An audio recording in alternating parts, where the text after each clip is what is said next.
Sekian. Salam. Assalamualaikum warahmatullahi wabarakatuh. Waalaikumsalam warahmatullahi wabarakatuh. Lulusan. Apa kabar adik-adik? Alhamdulillah, luar biasa, Allahu Akbar. Masya Allah, alhamdulillah. Oke, sebelum kita masuk pada pembelajaran kita pada hari ini, alangkah baiknya kita mengawali dengan membaca Doa. supaya pembelajaran kita bisa berjalan lancar dan diridhoi oleh Allah Subhanahu wa taala. Oke, silakan ketua kelas mungkin doanya. Jadi sebelum memulai proses pembelajaran kita, mari kita sama-sama berdoa. Berdoa dimulai. Bismillahirrahmanirrahim. Rabbi zidni ilman warzuqni fahman birahmatika ya arhamar rahimin. Oke. Untuk itu Ibu akan mengambil aksen terlebih dahulu.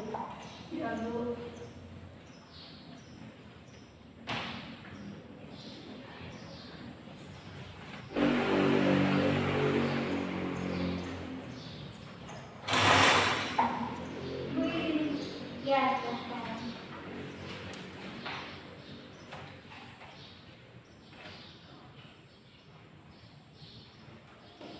Abdul Rahman Talani, Hadir, Bu. Arisa Nilai, Nur Ain, Hadir, Sandi, Hadir Bu. Wahyudin, Hadir, Bu. Frida, Izin, Bu. Izin, Bu. Meilan, hadir Bu, Mujizat, Belum ada, Bu. Belum ada. Oke.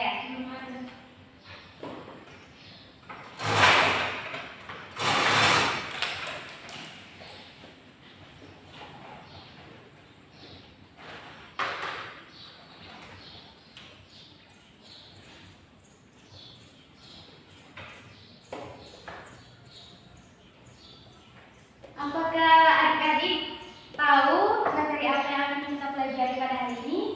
Belum. Oke, jadi materi yang akan kita pelajari pada hari ini mengenai masuknya Islam di Indonesia.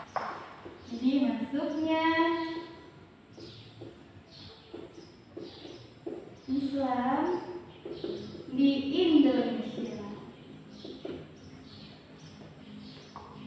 Sebelumnya adik-adik sudah pernah mendengar atau mempelajari terkait bagaimana sih proses masuknya Islam di Indonesia? Belum, Bu.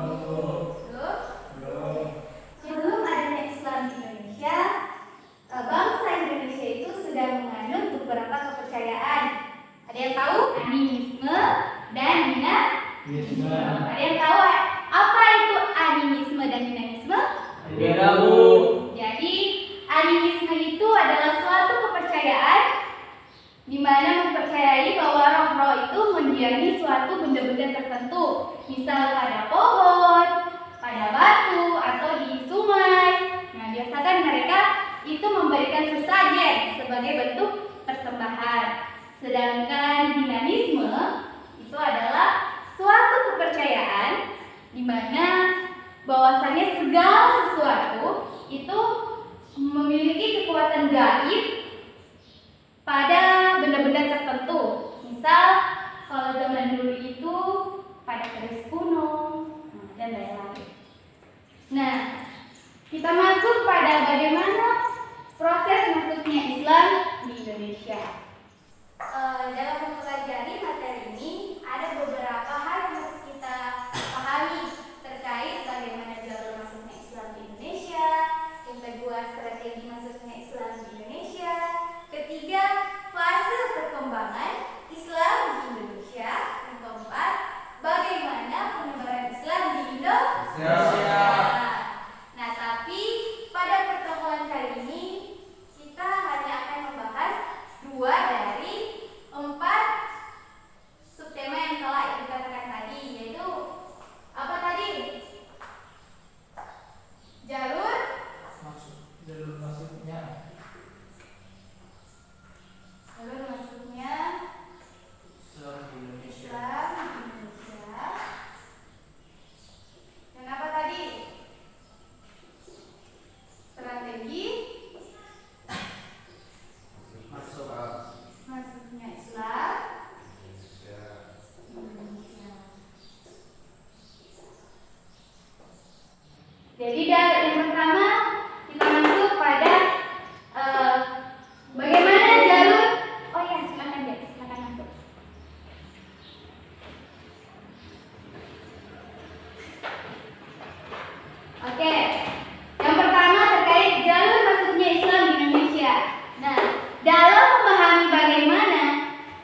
Indonesia. Yang pertama terkait siapa yang membawanya. Yang kedua, kapan. Yang ketiga, daerah mana yang menjadi pertama kali daerah yang dimasuki Islam di Indonesia. Dan yang keempat, terkait tempat asal perdagangan Islam di Indonesia. Nah, dalam menjawab beberapa persoalan tersebut, beberapa sejarawan itu mencari bukti dengan meneliti beberapa hal terkait ingin membuktikan bagaimana Islam itu bisa masuk ke Indonesia. Nah, sehingga dengan banyaknya beragamnya penemuan dari beberapa sejarah itu melahirkan 4 teori yang dikenal sampai saat ini. Yang pertama terkait teori Gujarat. Nah, maksudnya yang pertama teori Gujarat ini apa? Jadi teori Gujarat ini dipopulerkan oleh seorang orientalis Belanda atau seorang tokoh Belanda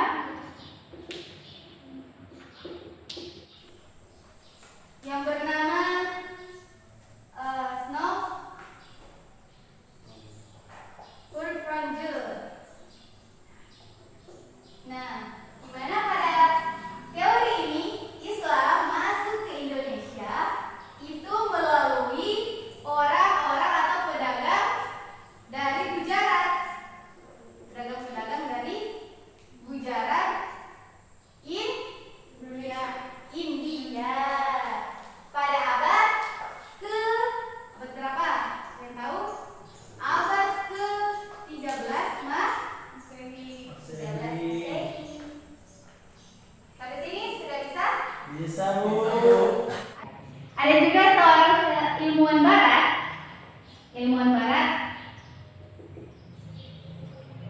itu yang bernama P.G. Neville.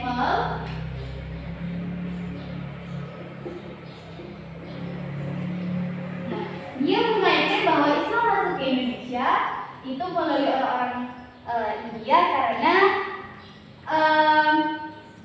ada beberapa orang-orang Arab bermazhab Syafi'i itu bermigrasi dan menetap di India sehingga membawa Islam itu ke Indonesia. Ada juga bukti yang mengatakan bahwa Islam masuk ke Indonesia itu bukti salah satunya itu ditemukan di Indonesia terkait batu nisan Raja Al-Malik Saleh. Jadi batu nisan Raja Al-Malik Saleh. Raja Al-Malik Saleh ini adalah seorang raja pada kerajaan Samudra Kasai. yang ada di Aceh. Masya Allah, betul sekali. Nah, di mana bahwasanya batu nisan Raja Al-Malik Saleh ini pada batu nisannya itu memiliki corak Gujarat.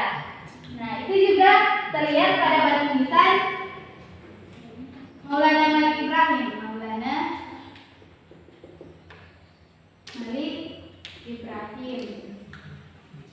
Nah, sampai sini sudah paham terkait dengan Gujarat ini? Paham, Bu? Oke, yang kedua itu terkait teori Persia. Jadi terkait teori Persia ini itu dicetuskan oleh seseorang ilmuwan dari Banten namanya Husain Jaja Diningrat. Jadi Husain ini yang mencetuskan teori Persia, di mana ia mengatakan bahwa Islam masuk ke Indonesia itu pada abad ke-11 Masehi, di mana Islam masuk ke Indonesia itu karena dari pedagang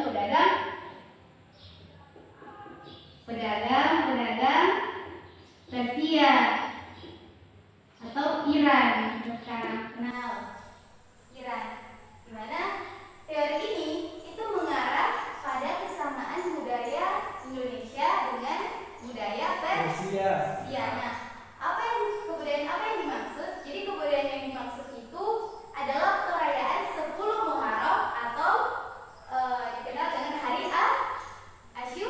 Asyura. Nah, jadi perayaan 10 Muharram itu dirayakan oleh orang-orang Syiah yang ada di Persia, yang ada di Iran. Di mana perayaan itu dilakukan untuk memperingati hari kematian Hasan dan Husain. Siapa tahu siapa itu Hasan dan Husain? Anaknya Ali bin Abi Thalib, cucunya Rasulullah Shallallahu Alaihi Wasallam. Nah, jadi teori ini itu mengarah pada kesamaan budaya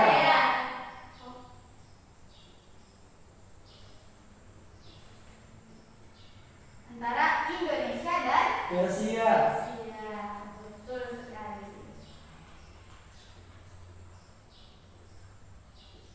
Nah, kita masuk pada teori ketiga. Teori Cina. Jadi, pada teori ini Islam masuk ke Indonesia itu dari orang-orang Cina. Kenapa? Bukti yang mengatakan bahwa Islam masuk ke Indonesia dari orang-orang Cina menurut teori Cina ini, karena sebelum Islam masuk ke Indonesia, yaitu pada masa Hindia, itu orang Cina sudah dikenal, sudah saling berbaur atau beradaptasi dengan orang-orang Indonesia lewat perdagangan misalnya. Sampai sini paham? Paham. Teori Cina. Ya, Bu. Ada juga bukti yang mengatakan bahwa pada abad ke-7 Masehi itu Islam sudah berkembang di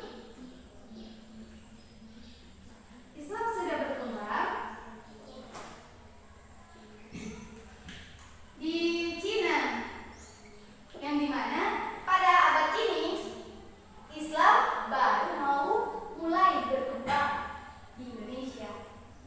Itu Bu, salah satu bukti juga yang mengatakan bahwa pada abad ke-7 Masehi Islam itu sudah berkembang di Cina. Sedangkan pada masa ini itu Islam baru mau berkembang. Betul sekali.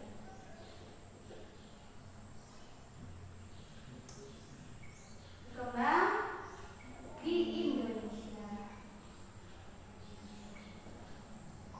Ada juga yang mengatakan secara lokal, salah satu raja yang bernama Raden Fatah, yaitu raja kerajaan Demak, itu dia memiliki silsilah keturunan orang Cina, yang mana ibunya adalah seorang orang Cina yang beragama Muslim. Nah, sampai sini sudah paham? Paham. Nah, ada juga yang terakhir bukti yang mengatakan bahwa Islam itu masuk ke Indonesia melalui orang Cina, karena diketahui di Cina itu di bagian pesisir pantai Cina sudah ditemukan sejumlah pemukiman orang-orang Muslim. Arab atau orang Muslim. Sampai sini ada pertanyaan? Ya, Bu. Oke, kita masuk ke yang keempat, teori orang Mekah atau teori Arab, di mana teori ini mengatakan bahwa Islam masuk ke Indonesia itu langsung dari orang-orang Arab. Jadi langsung tanpa ada perantara dari negeri Cina, dari India, dan lain-lain, dari Iran. Jadi teori Mekah ini mengatakan bahwa Islam masuk ke Indonesia ya memang langsung dibawa langsung oleh orang-orang Arab pada abad ke-7 Masehi atau 1 Hijriah, yang mana bukti yang mengatakan bahwa Islam masuk ke Indonesia melalui langsung dari orang-orang Arab pada abad ke-7, karena pada masa ini itu sudah adanya kesibukan lintas perdagangan internasional yang dikenal. Ada juga seorang profesor, Buya Hamka, dia mendukung teori ini. Jadi ada seorang profesor Buya Hamka,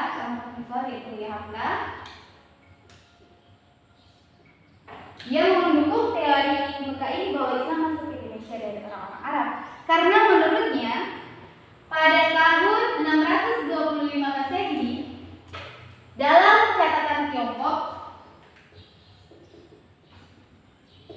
catatan Tiongkok.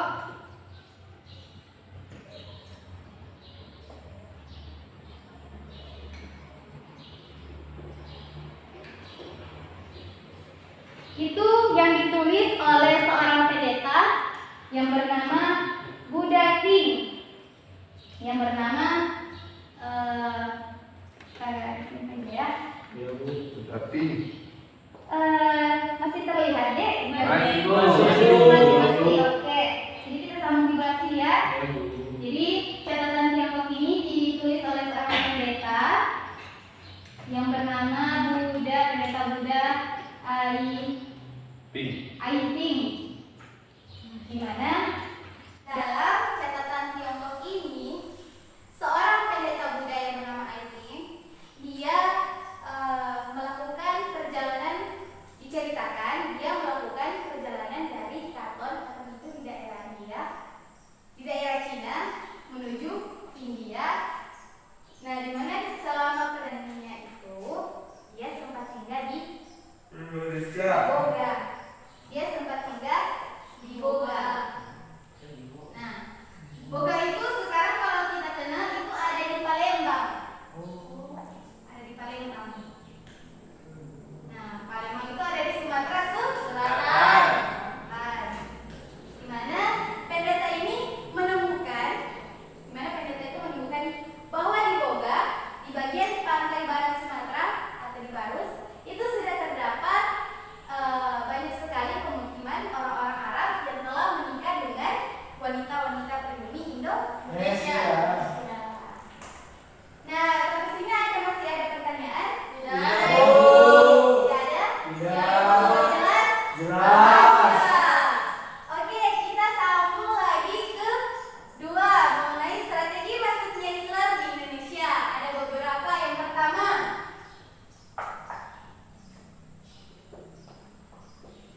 perdagangan. Pertama, perdagangan. Nah, jadi mungkin dari beberapa teori ini kita sudah mendapat gambaran terkait strategi masuknya Islam di Indonesia itu paling banyak dilakukan melalui perdagangan. Karena memang dulu mereka para penyebar agama, tokoh-tokoh sentral dalam menyebarkan agama Islam, motivasi mereka melakukan perdagangan ke beberapa wilayah bukan karena alasan hal ekonomi, karena memang mereka motivasi dari mereka memang memiliki spirit yang besar dalam menyebarkan agama Islam. Sampai situ dapat dipahami? Bisa, Bu. Bisa, Bu. Yang kedua, perkawinan. Jadi strategi masuknya Islam di Indonesia itu yang kedua terkait perkawinan. Kenapa? Mungkin adik-adik bisa melihat di bagian teori muka ini terkait ditemukannya di bagian pantai barat Sumatera, di bagian Barus, itu sudah terdapat pemukiman orang-orang Arab yang telah menikah dengan wanita-wanita lokal Indonesia. Di mana diceritakan bahwa para pedagang Arab itu tertarik dengan wanita-wanita Indonesia. Nah, untuk ketertarikan mereka kepada wanita-wanita Indonesia itu akan mereka untuk menikahi wanita-wanita tersebut. Kan tidak mungkin mereka menikahi wanita-wanita itu tidak beragama Muslim. Makanya mereka memasukkan wanita-wanita tersebut ke dalam agama Islam. Nah, diceritakan pula mereka wanita-wanita tersebut tidak merasa keberatan, malahan mereka ya santai-santai saja begitu. Nah, selain dengan melalui perkawinan mereka menyebarkan agama Islam, melalui perkawinan juga itu menjadikan sebagai wadah para tokoh-tokoh sentral dalam menyebarkan agama Islam dalam memperkukuh generasi Islam melalui anak dan cucunya nanti. Yang ketiga yaitu ada pendidikan. Jadi yang ketiga terkait pendidikan ini itu para ulama dalam menyebarkan agama Islam mereka mendirikan sebuah pesantren besar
Jadi kalau terkait seni dan kebudayaan itu ada masa penyebaran agama Islam melalui Wali Songo. Nah itu mereka dikenal, para Wali Songo dalam menyebarkan agama Islam. Mereka itu memakai bahasa masyarakat yang ada pada saat itu untuk menyebarkan agama Islam, sehingga masyarakat pada saat itu juga mengerti apa yang dibicarakan oleh para Wali Songo tersebut. Selain itu ada juga para wali, salah satunya Sunan Kudus. Itu salah satu strategi dakwahnya beliau itu dengan mengajarkan para masyarakat kerajinan emas, sastra, terus alat-alat pertukangan dan lain-lain. Sampai sini dapat dipahami? Paham, Bu. Insyaallah. Oke, karena Ibu bertanya kepada kalian menjawab sudah paham, maka Ibu akan memberikan apa ya namanya sebuah tes kecil-kecilan. Jadi sebelumnya Ibu hapus dulu ya pertanyaan Ya, Bu. agar kalian tidak menyontek. Ya, Bu.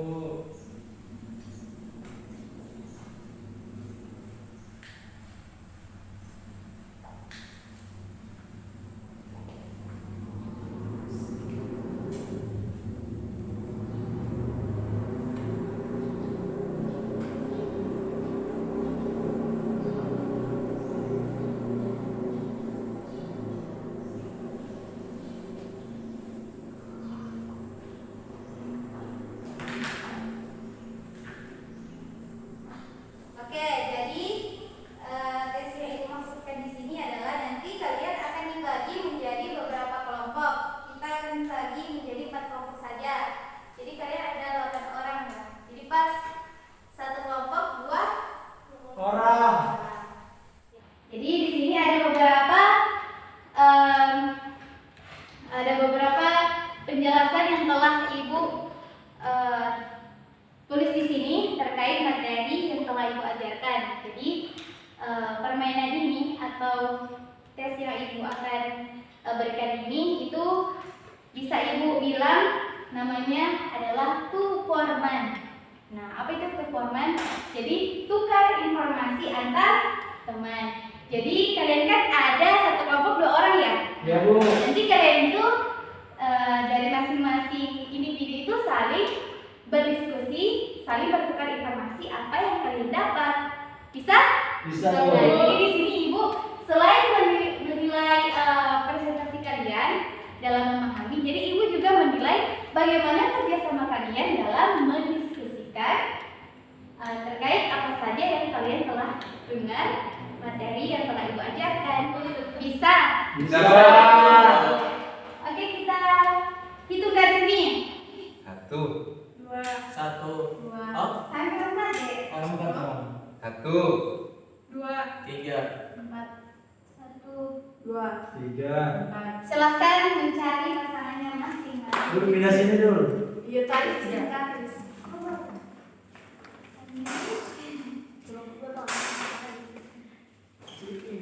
Oke, sudah bertemu dengan pasangannya masing-masing? Sudah, Ibu. Oke, Ibu bisa perwakilan dari kelompok untuk maju ke depan dan mengambil kertas yang ada di tangan Ibu. Tangannya benar. Oke. Silakan dibuka.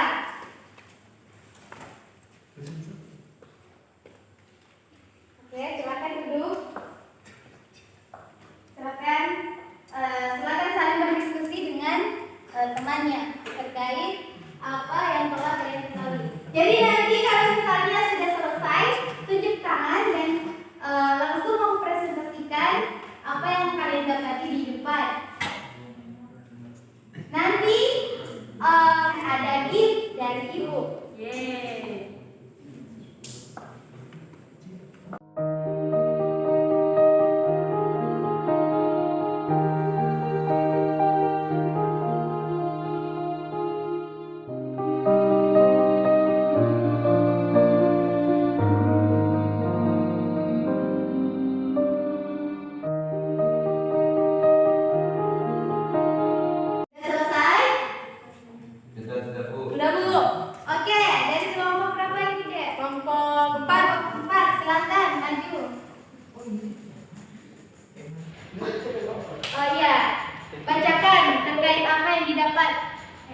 dari teori Persia. Oh iya, silakan.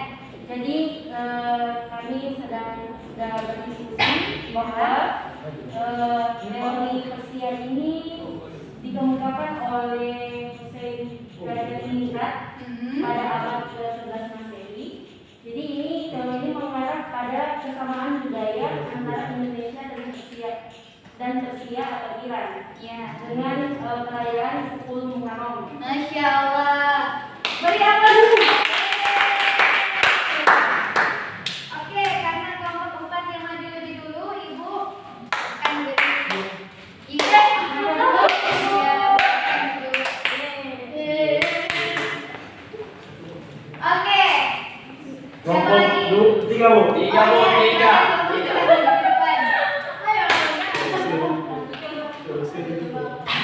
Jadi di sini pertanyaan tentang teori Cina. Jadi teori Cina ini dibawa oleh pedagang Cina, gitu. Jadi pada saat dinasti Tang itu di bagian daerah kantor serta pesisir pantai Cina sudah terdapat pemukiman para orang-orang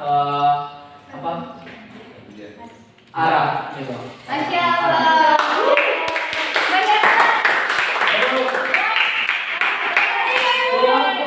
Ini silakan. Masya Allah.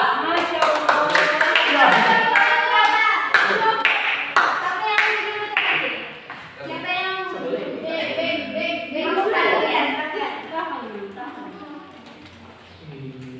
Jadi tugas kami itu tentang teori mujarat. Oh, teori mujarat. Ya. Silakan. Jadi setelah kami berdua berdiskusi tentang teori mujarat, ini dari India. Ya. Nah, teori ini dipopulerkan oleh Snow Burgunje. Ya. Nah, salah satu bukti dari teori ini yaitu ditemukannya batu nisan Al-Malik Saleh, Ya, Raja. yakni yang bercorak mujarat. Masya Allah. Masya Allah. Terima kasih.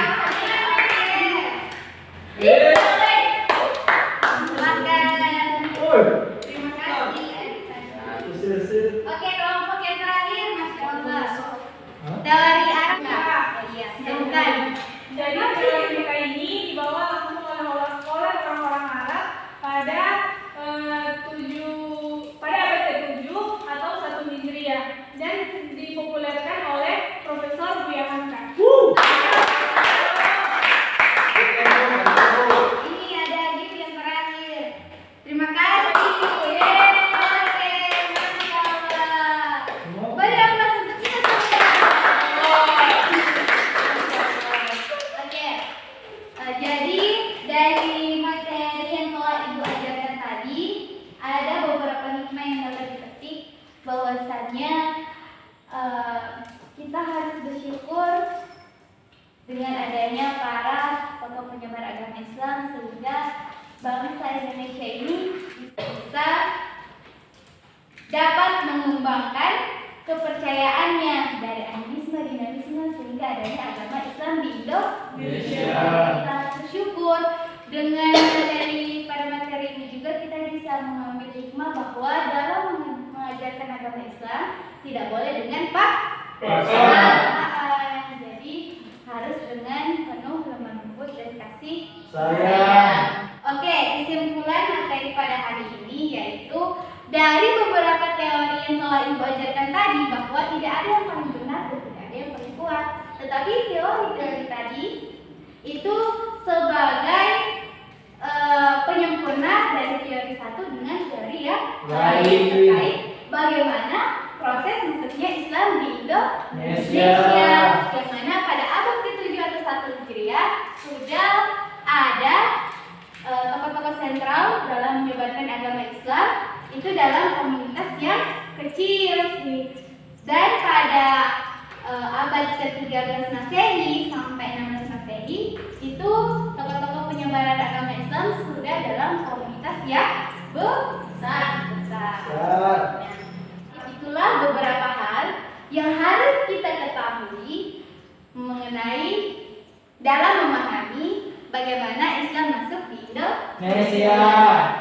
Terima kasih atas perhatian adik-adik sekalian. sekalian, semoga materi ini bisa bermanfaat dan Ibu juga memantau kepada adik-adik sekalian untuk selalu mematuhi aturan protokol kesehatan karena kita masih dalam situasi COVID-19 atau dalam masih keadaan virus corona. Makanya harus mematuhi beberapa aturan protokol kesehatan. Mulai dari apa? Yang pertama, menjaga jarak bisa bagus, memakai masker, sering mencuci tangan.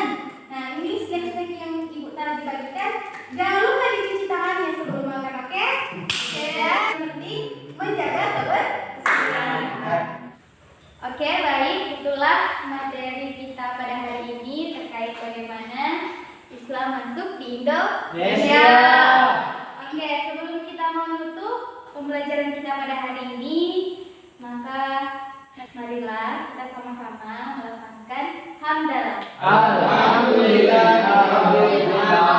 Ikuti juga dengan doa kafaratul majlis.